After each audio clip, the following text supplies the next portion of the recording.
Where's your fedora? Where's your fedora? Where's yours? I don't have one. We only had one black hat in the house, and it's so I feel like this does it, right? It's hard for me to see, but it looks like you are part of the Village People. I'm a blues brother. Dude, he's a blues brother, everyone.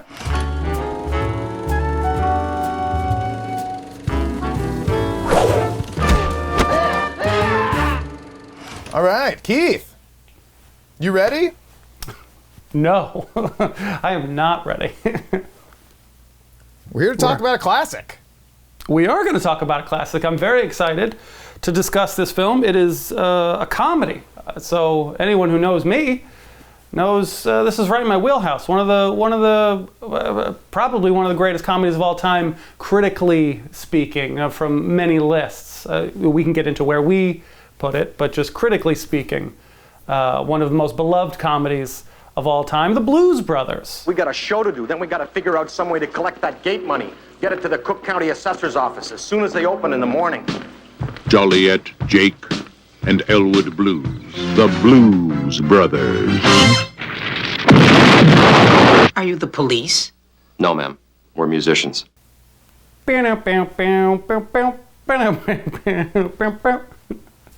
how that goes, right? Yes. Directed by John Landis. Yes. Starring the late John Belushi and the early Dan Aykroyd. Yeah. Great Dan Aykroyd. Put some respect. The great. Yes. We'll get to Dan Aykroyd's greatness. We will. But I feel like we both have an embarrassing confession. Is that not true? To start this off? That time I killed a drifter? No, I said embarrassing, not your proudest moment. I had never seen this film before. I had never seen this film before either. It's embarrassing. Let's start there, because how is that possible? I mean, it's worse for you, because you're Mr. I'm a comedy god. I would never say god. Lord. Overlord. Are you a god? Overlord, yeah. It's still bad for me, too, because, it's a pretty seminal comedy. It's a pretty seminal film in the history of films. And, sure is. So how come you haven't seen it, Keith? Why do you hate it? I had never seen it because I don't have a good answer. I honestly don't have a good answer. It just never came to me. It's kind of crazy to think about because the film always felt more like my dad's film. Like my dad loves this film. He's quoted this film. Like he loved this film growing up. He's got a handful of films that he always just references, and Blues Brothers was one of them. And even though it came out in 1980, I've seen a bunch of the 70s and 80s movies, and I love a lot of them, all of the great ones for the most part. But it never felt like a movie that was like, for me, I always associated it with like, oh, my dad likes that movie, not me. This is a huge cop-out, but I just think that's kind of why it just like it never got to me. So that's my best answer. It's just shame on me. It's shame on me, guys. No, it's a shame on your dad.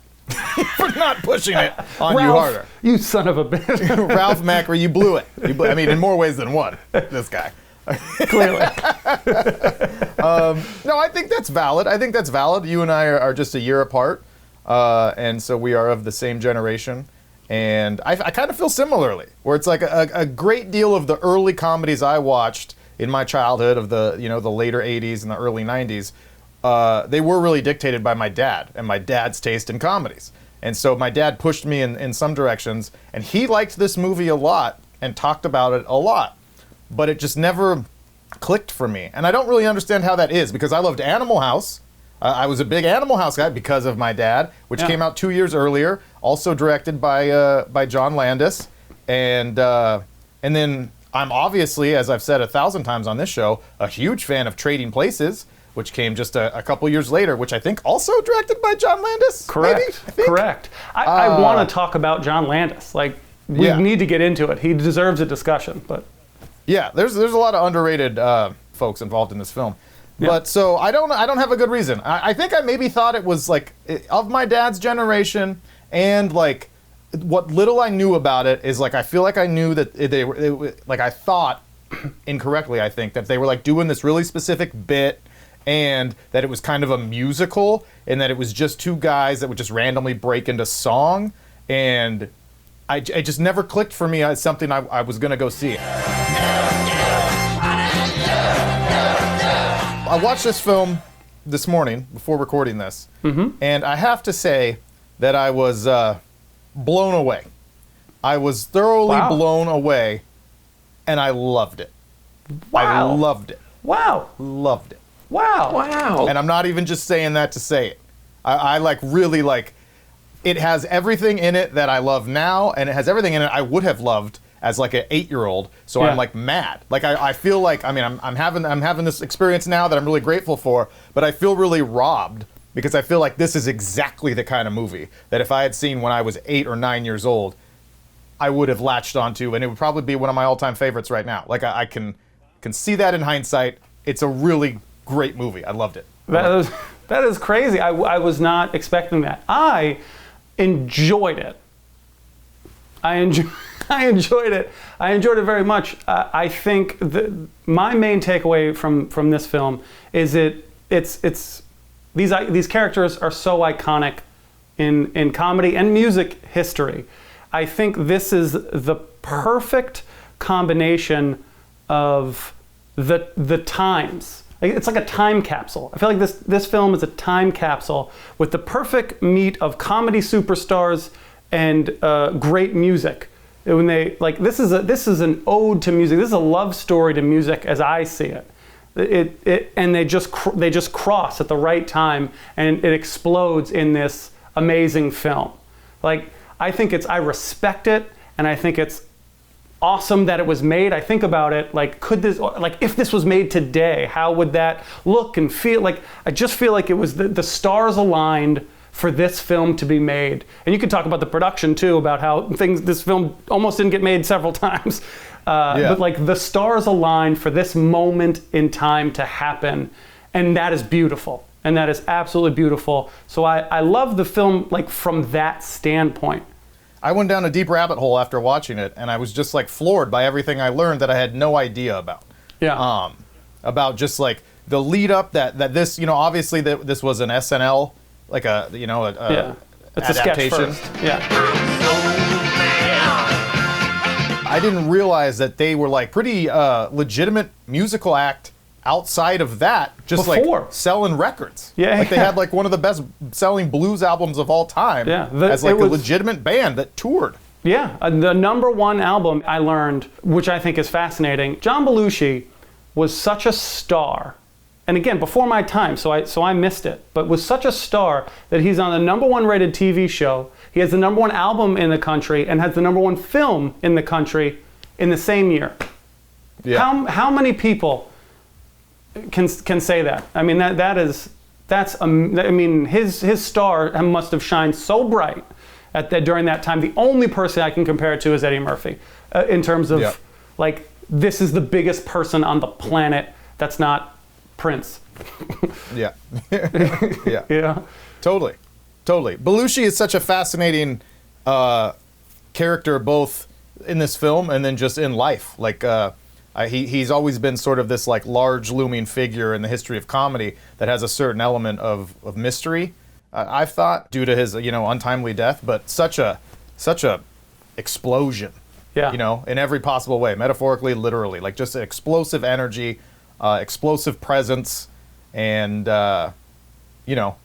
incredibly memorable. I really liked watching him in this because to me this was, he's still doing a lot of his Belushi things, but this is almost the most like acting I've seen him do. If that made, like, he's a little more. He has a little subtlety that he's putting into his role here, whereas in Animal House he's just like this crazy wild guy. Yeah, and then in most of the SNL sketches I saw, he's like this really loud, crazy guy. Like his volume is who he is. And in this movie, he was a little drier in some parts, and I actually liked that. And I thought he was really good at that. This to that point, this movie makes me want to see more of him. I'm not well versed in Belushi, and shame on me. Obviously, I've seen Animal House, and now I've seen this film, and I've seen a ton of his sketches from SNL, and I kind of just took them from Animal House and SNL. I kind of just took it as like, all right, that's his thing. And seeing him here, I go, I should probably dig into this a little bit more and see if he had a little bit more range to him comedically. We've talked about him, I think, in comparison to Chris Farley before. Oh, yeah. Just because they're the bigger guys and they have like their highs are very like energized. Yeah. And we've talked about Chris Farley's kind of inherent sweetness though, as in comparison to Belushi, and I saw more of it here than I had before. Walk through party in the county jail. This film has immediately skyrocketed. Like I want to watch it again and again. And to me, it's skyrocketed up so many lists. Like we talk about lists all the time. That's how this show started. Was our top 10 favorite movies list. I feel like this is now my number one. No, I'm just kidding. No way. I really love it, but I wonder like it immediately like goes on to so many lists for me where I go hands down. So I'll pose the question. Yeah, I have so many questions, but go ahead. I mean, this is the greatest SNL sketch film adaptation of all time. I think in that. Go ahead. No, it's a great place to start. I think I was worried you were going to be like, this is the greatest comedy of all time, which I'm going to argue wholeheartedly. No. Okay. But I mean, it's it immediately is in my top 30 without me thinking about it. Like, Sure. It's up there immediately. It's yes, but I was worried. Yeah. It'll be crazy now. It is the only other movie that comes to mind when you think about SNL movies that is in this breath, and I know I can already hear you disagreeing. Is Wayne's World. Wayne's World was such a thing. Mm-hmm. And I want to say, if I remember correctly, that Wayne's World 2 is the top grossing SNL film of all time. Okay, well, we'll take these home, run through them with a fine-tooth comb, cross the T's and dot the lowercase j's. God, I feel like there's another one that's like slipping that I'm gonna be pissed later that I don't remember. There's not. The Ladies Man. It's The Ladies Man. Hey, sweet thing, can I buy you a fish sandwich? There's the two Wayne's World. There's Blues Brothers, and then like Coneheads. Yeah. You know, like, Yep. and then it depends on how you feel about those later films, Roxbury and Superstar and Ladies Man. Yeah. It's Pat. I think is the one that we all remember. So what the hell are you? A man or a woman? MacGruber. MacGruber, the last one. It's been 12 years since they did one. MacGruber, we got to do a MacGruber episode. We've referenced that movie too many times to not do a MacGruber episode. There's 3 really funny parts in MacGruber, and the rest of the movie is awful, which is sort of the way all of MacGruber's stuff is. You're going to laugh harder than you've laughed in your life like 1 or 2 times, and then the rest of it. And then you're going to hate the rest of it. I get it. I go back and forth between is like MacGruber the worst comedy ever or the best comedy. Like I struggle with it emotionally. Yeah. Just point something in the room and I'll fuck it for you. So this is the best. Yeah, I would say I like Wayne's World, the franchise. I'm just going to group them together. I like it more. It's more, I grew up in it. I'm the perfect demographic for it. But yes, overall, this is the best SNL film. Yes. Hashtag Heineken, refreshing, crisp, Sponsorship. European. If anybody out there knows people at Heineken or at any company in the world, any company, you think they're going to want, we'll eat it, we'll drink it, we'll do whatever, we'll say it's the best. we can be bought. We are for sale. We'll eat it, we'll drink it, we'll say it's the best. It's got to be on a t-shirt. It's got to be on a t-shirt. Yeah. I'll do whatever you want. You send me a product, I'll do whatever you want me to do with it. Oh, have fun with that, businesses and corporations. Just have fun with that, guys. Whatever you want me to do with it. Yeah, I am no different. I'll do it twice. It's like people only do things because they get paid. And that's just really sad. So the other list that this movie immediately has to go onto is like, is it the best car chase movie of all time? I know there's some great car chase movies, but my God, it's the longest car chase. It's the longest car chase in cinema history. Incredible. It feels like. It's incredible. It goes. And I got a whole lot I want to say about this. But what did you think? No, I'll go forever, and it's going to veer too much off topic. Pun intended. It's amazing. I mean, it's amazing. It's so fun for it to happen inside of a mall. Yes, it's so fun. That sequence is incredible. That's what I kept saying inside my head. In my head, I kept saying this is inside a mall. Like I feel like that if that car chase is just on the street, I forget it. I forget that it happened. But the fact that it's inside a mall and the hijinks, they're fucking destroying it. It's so memorable. It's fantastic. It's fantastic. And the commentary, like, oh, they have everything here. Like, baby clothes. This place has got everything. That was like, honestly, like it was top level. It was top level comedy. Yeah. See, I mean, but I'm going to go on a whole nother diatribe now, because talking about, I mean, what makes this film great, obviously, are these two performers and these two characters. Their demeanor throughout the whole film is that they are unflappable. They are the coolest guys in the world. They cannot be shaken. They've seen it all. They've done it all. And that confidence is exuded throughout the whole film. And that's what makes those lines funny. That's what makes this film work, is their attitude. When they're getting rocket launchers shot at them, they dust themselves off and they're just like, all right, back inside, because this is nothing they haven't seen before. And that is consistent throughout. It's just beautiful. It's brilliant. Everything that they're doing. That sequence is so phenomenal too, because so many directions as this conversation can go simultaneously. But like, so much love to John Landis and the cinematography team, because the shots across the film are incredible. That's why I want to talk about John Landis. I want to talk about him as a comedic director, but go ahead. Well, here's the thing with John Landis and a few others of that generation. John Landis, though, especially, because I always felt this way about Trading Places too, is that, and even Animal House, is like your subject matter is goofy and funny, and it's a comedy, but it feels very sincere, but like serious. Like it's a film. Like, we're making a movie, so we're gonna do the things to make a good movie, and then we're gonna populate that with the comedy and the over the top and even some of the craziness and stupidity. But like, it feels like it has weight. It has weight because of the cinematography and the craft, like the seriousness with which these people take their jobs. And I love that. I am furious I wasn't able to say that. Because it's perfect. It is, I agree. I would just be repeating verbatim what you said.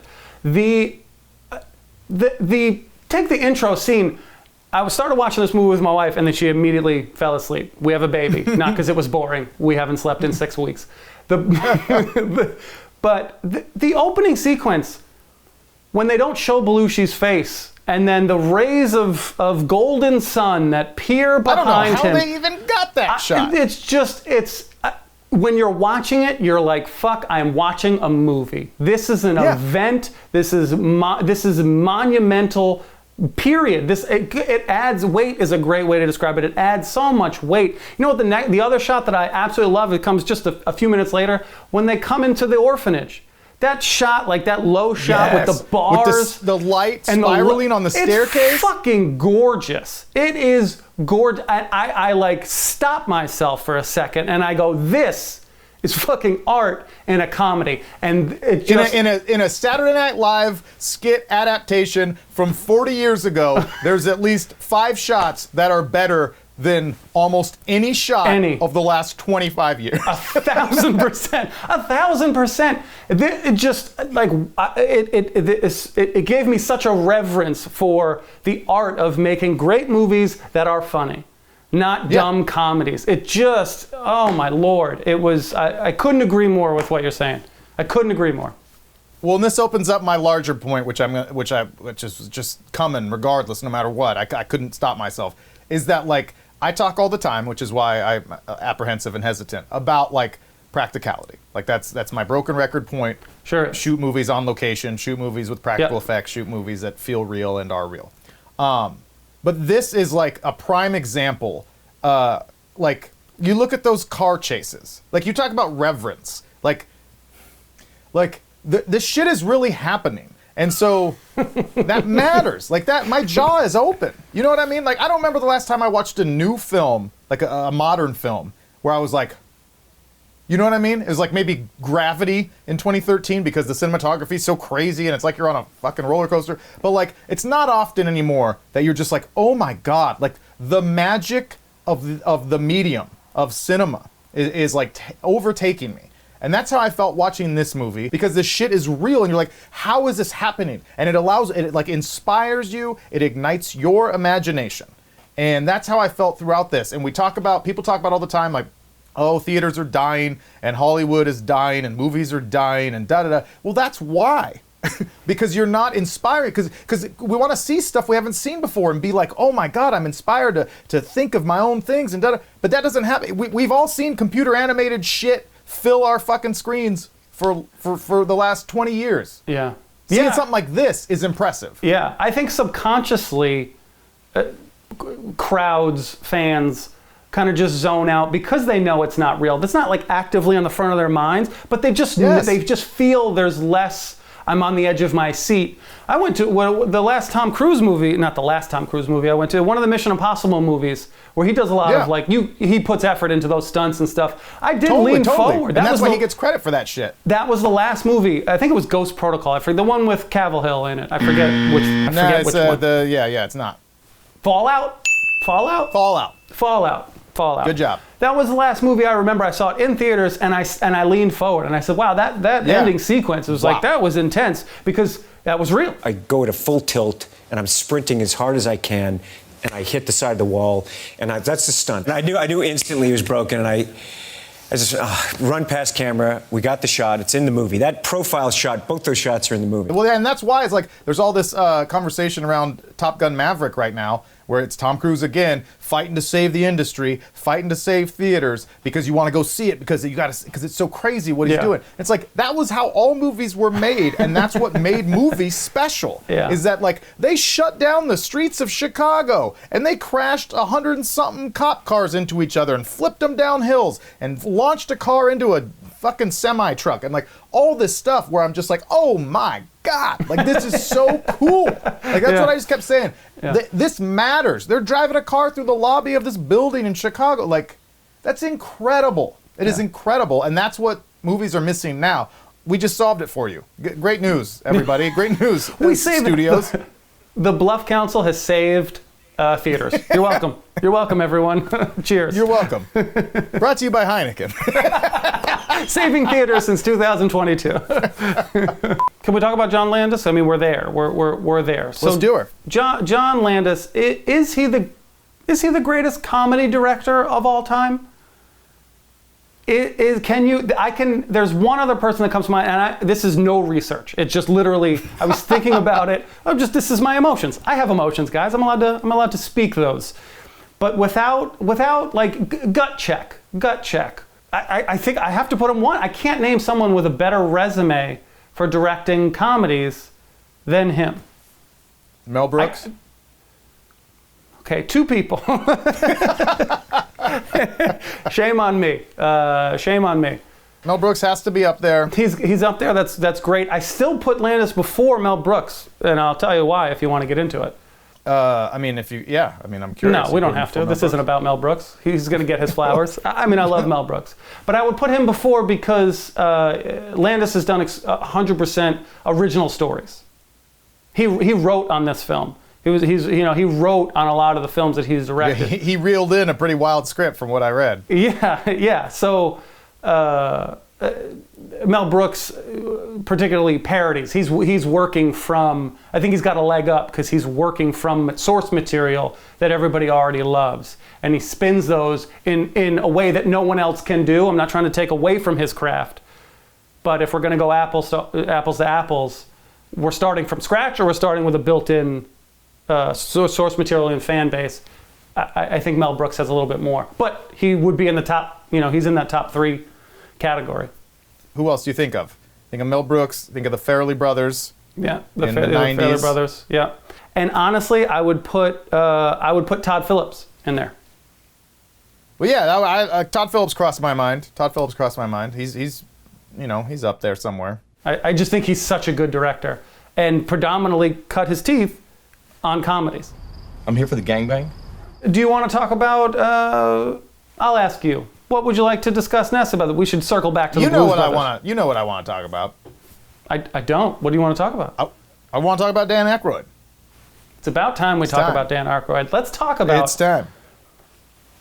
Can I pose you this question? If you're gonna make a comedic film, very specific, comedic film Hall of Fame, is Dan Aykroyd a first ballot Hall of Famer? Yes. Episode over. Thanks for tuning in. Thanks for tuning in. Yes. He is. The correct answer is yes. Of course he is. Absolutely. He absolutely is. I don't think Dan Aykroyd gets the comedic respect that he deserves. He is not in the public eye or that public conversation when you think about comedy film legends or icons. You think about Bill Murray, you think about Chevy Chase, you think about Eddie Murphy, you think about Jim Carrey. I mean, there's Chris Farley, whomever. There is hundreds of people I could name that come to mind well before Dan Aykroyd. And I just, it blows my mind that he does not get the respect he deserves between this film, Ghostbusters, Trading Places, even Tommy Boy. He's in Tommy Boy. He's a villain in Tommy Boy. Like, he is a comedic icon for film, in my opinion, hands down. And I don't understand why he doesn't get that respect.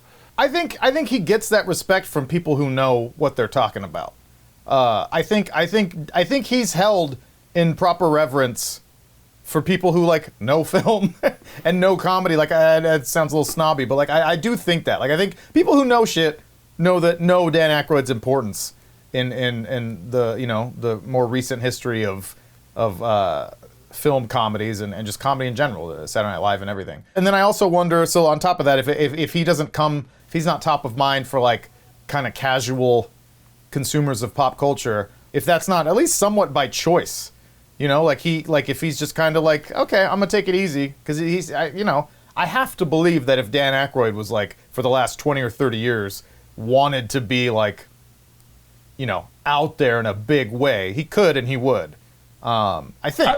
I would hope so. I hope you're right. I don't know enough about it. I hope you're right. I hope it is by his choice. Well, he's got a fascinating career. Like, it's just fascinating because from the time he got on the Not Ready for Primetime Players on Saturday Night Live there in the late 70s as an original cast member, the youngest, if I remember correctly at the time, up through the 80s when he did this film, which was so huge, and Trading Places and Spies Like Us, which was a pretty decent success, I think. Like Us. Love Spies Like Us. I watched that all the time as a kid. Really loved that. Yeah. And Ghostbusters being like the phenomenally huge success that it was. And then he kind of had ups and downs, really. But The Great Outdoors. Academy Award nominee for Driving Miss Daisy, a film we're not allowed to like anymore, but go fuck yourselves. I love Driving Miss Daisy. I used to watch it with my grandma all the time. It was like one of our films. I'll defend that film till I die. Your white grandmother?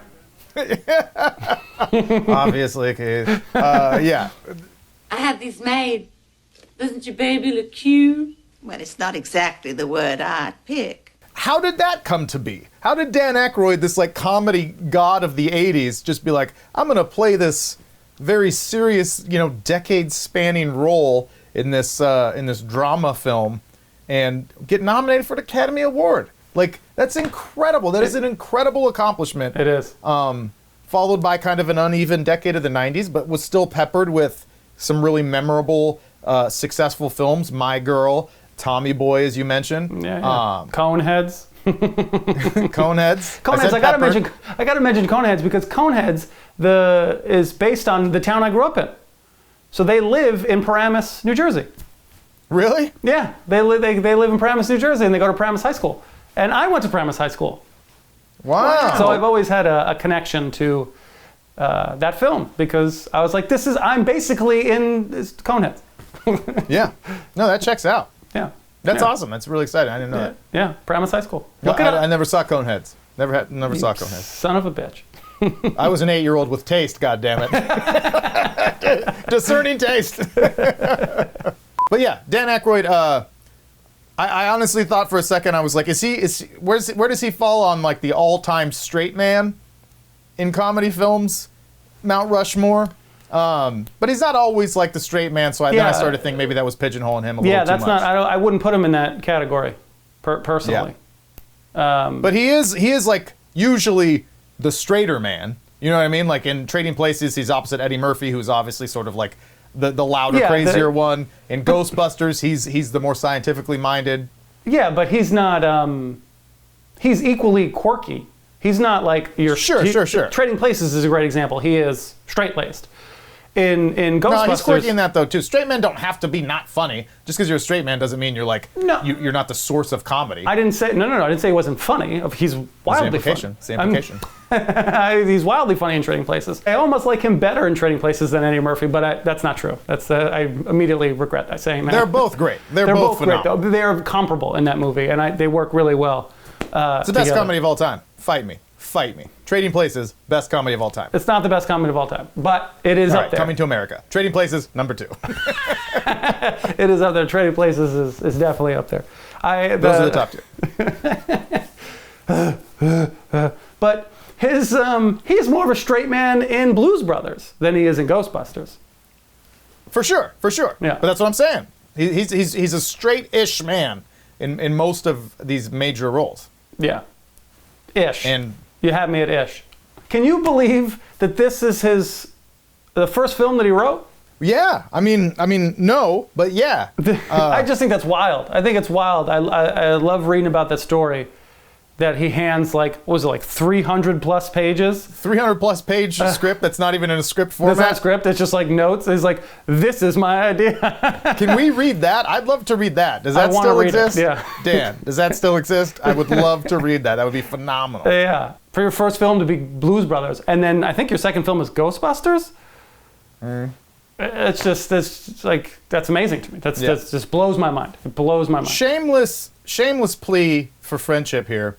Dan Aykroyd, I assume this is going to end up in front of you, of course. Why wouldn't you be watching the Bluff Council? Please, Dan. Dan, let's have a drink. Let's have a drink, Dan. He honestly seems like, Keith doesn't have to come. What? just Please, Dan. I just want to like pick his brain. What a phenomenally creative and talented person he just seems like a fascinating, funny, like really interesting guy, and I've always thought that about him, and he's always like, and that's another reason why I'm ashamed and embarrassed that I hadn't seen this film before, because I'm like, I've always been a Dan Aykroyd guy. Like I'm a big fan. Trading Places, Driving Miss Daisy, Old School Saturday Night Live, Spies Like Us, popping up in Tommy Boy, all his cameos that he's been in since. Like I'm always like, fuck yeah, Dan Aykroyd. And now I have missed like what I'm sure many consider to be his opus. Like this super important part of his career that I just now watched and adore. So like, all the more reason. Let's have a drink. Some of his vodka. He owns a vodka company. I don't drink really, but I will for you, Dan. That's why he's not invited, Dan. Dan, please invite me. Please, Dan, please. What is the movie that I've always loved? I really have always loved Dan Aykroyd. Bag of Glass. Can't go wrong with Bag of Glass from Saturday Night Live. It's an old Saturday Night Live sketch. Bag of Glass. It's fucking hilarious. Jane, you ignorant slut. That's one of the best delivered lines in television history. Jane, you ignorant slut. He was in Nothing But Trouble. I used to watch that movie all the time. Chevy Chase, Demi Moore, a young Tupac in Digital Underground. All around the world, same song. And he's playing the keyboard, and he's this old, like, creepy, decrepit man, and he's, like, torturing these people. It's hilarious and such a fun ride. I was always a big Dan Aykroyd guy. Sneakers, I said it first. I love Sneakers. Sneakers is like my low-key fave. Low-key fave. Yeah. Doesn't get the love it deserves. Incredible cast, Sneakers. Yes, Dan Aykroyd. Legend. Let's hang out. Let's talk. I want to talk to him about his other stuff that he's into now, too. Does a lot of alien stuff. Does a lot of supernatural stuff. He does. I'm into all of that. I know. The Ev is. I want to read the first draft of Ghostbusters as well, because that was supposedly wild as well. Yeah. I feel like we're getting too desperate. We're moving into too desperate. It's kind of my vibe. I'll suck you. You mentioned this film being a love letter to music, to the blues. I think it's to soul music. Rhythm, soul music, blues, R&B. I think it's also a bit of a love letter to Chicago. But in terms of the music, I was really I'm embarrassed again. I'm going to keep saying that. I'm embarrassed to not have known this. But I didn't know fucking James Brown was going to show up. I didn't know Aretha Franklin was going to show up. I didn't know Ray Charles was going to show up. Those were huge moments. Again, watching this movie, and they don't just this is the other thing you talk about, what if this movie was made today? If this movie was made today, those guys would show up for 20 seconds. Maybe they'd sing a little bit. This is full musical numbers. And I love that because it treats them with the reverence that they deserve. Because those are all time. You talk about gods. Those people are literally gods of music. Yeah. And I loved that. What a moment. Yeah. What clout you had to get those people. I know. It's nuts. When I think it's Calloway. This movie had a handful of surreal moments that just don't line up in any sort of reality. But what works in the film, and that moment when the Blues Brothers aren't there and Cab Calloway is talking to the band, do you know this song? Yeah. And then turns around. Minnie the Moocher. Minnie the Moocher, yeah. And then he turns around, the curtain goes up, and everyone is pristine. He's handsome looking, white suits. Whole different set, everything. And then everyone stands up and cheers, and they're back in their normal. Yeah. That was genius. One of my favorite parts of the whole movie, because it just encapsulated what that moment really meant. It had nothing to do with what literally happened. It just how you felt and how the importance of that moment. It was awesome. It's incredible. There was a bunch of stuff like that where it's just so thoughtful, and you can tell that you can tell how much. Again, we're saying reverence 500 times in this episode, but drink every time you hear the word reverence. Sure. The reverence that the filmmakers and that Dan and John have for these performers and for this art form, of rhythm and soul music, because they give it all the credit and the appreciation and the respect that it deserves, and I think that's a testament. A testament to that also is the fact that all of these fucking god level icons of music were willing to appear in this film and have a little fun and play around. The fact that that Aretha breaks into that whole song, that iconic great song, to convince her husband to stay. Then he goes, peace, and he just leaves. I couldn't believe that. And then Ray Charles at the end, putting the poster up upside down. I fell out of my fucking chair. I laughed so hard at that. Do you think they told him? Do you think they told him they put it upside down? Oh no! I want to believe that Ray was in on that joke. Was in on the joke? I hope so. Yeah. For Ray's sake. It was I just loved it. I couldn't believe it. And so I love Ray Charles when he tries to shoot that kid. Yeah. Breaks my heart, boy. That young going bad. My favorite thing to discuss is jokes. I have to do it. Do you have any funny bits or jokes or things that stuck out to you? There was a ton of stuff. Obviously, that was funny. I loved a lot of the really, kind of subtler things.